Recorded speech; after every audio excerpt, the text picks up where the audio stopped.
Alright, imagine this. You're standing in an elevator. There are two other people with you.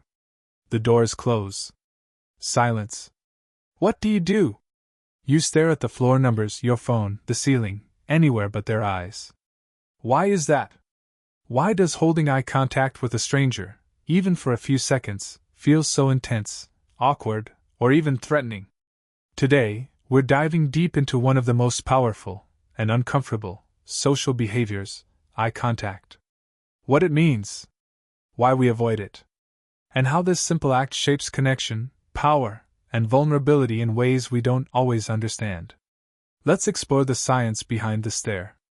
The eyes, windows to the soul? We've all heard the phrase, the eyes are the windows to the soul. Turns out, there's some truth to that. Eye contact is one of the most primal and immediate forms of human communication. Before we ever speak, before we learn language, we learn to look and be looked at. Newborns will focus on faces and eyes just days after birth. In fact, babies prefer faces with open, direct gazes over those looking away. It's hardwired. Why? Because eye contact tells us something crucial: attention.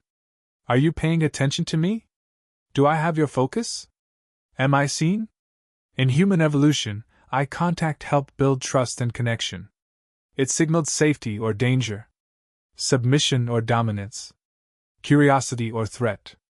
So even today, in modern life, our brains still treat eye contact as a powerful signal, something emotional, personal, and deeply instinctual. Why eye contact feels so intense. If eye contact is so fundamental, then why do we often avoid it, especially in awkward or vulnerable moments? Because making eye contact is not just about seeing someone, it's about being seen. That's scary. When you look someone in the eyes, you're exposed. You're open. There's no hiding. It's a mutual acknowledgement of presence. And in that moment, all your insecurities, intentions, and emotions can feel visible. This is why sustained eye contact can feel romantic, threatening, or even invasive, depending on the context. In fact, brain scans show that when people make direct eye contact, regions related to self-awareness, social judgment, and emotion processing light up. Your brain starts working overtime. Who is this person? What do they want? What do they see in me? So, avoiding eye contact is often a protective mechanism. It lets us manage our emotional exposure. It gives us control. Cultural differences. Eye contact isn't universal. Now here's where it gets interesting. Not every culture treats eye contact the same way. In many Western cultures, like the US or much of Europe, eye contact is seen as a sign of confidence, honesty, and respect.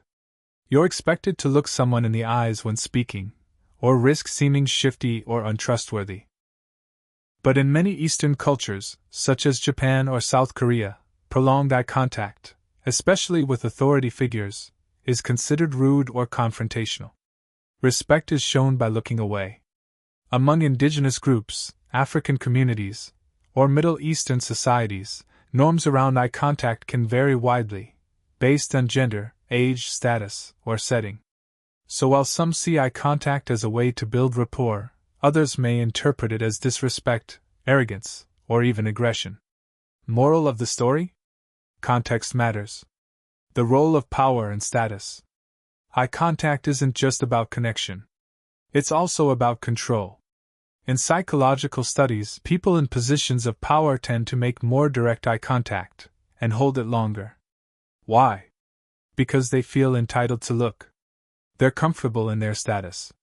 Meanwhile, people in subordinate positions, employees, students, lower status individuals, tend to avert their gaze more frequently, especially during stressful situations. It's a dynamic that plays out in interviews, courtrooms, classrooms, even dating. And it's subtle. But it affects everything from how we interpret others' confidence to how trustworthy they seem.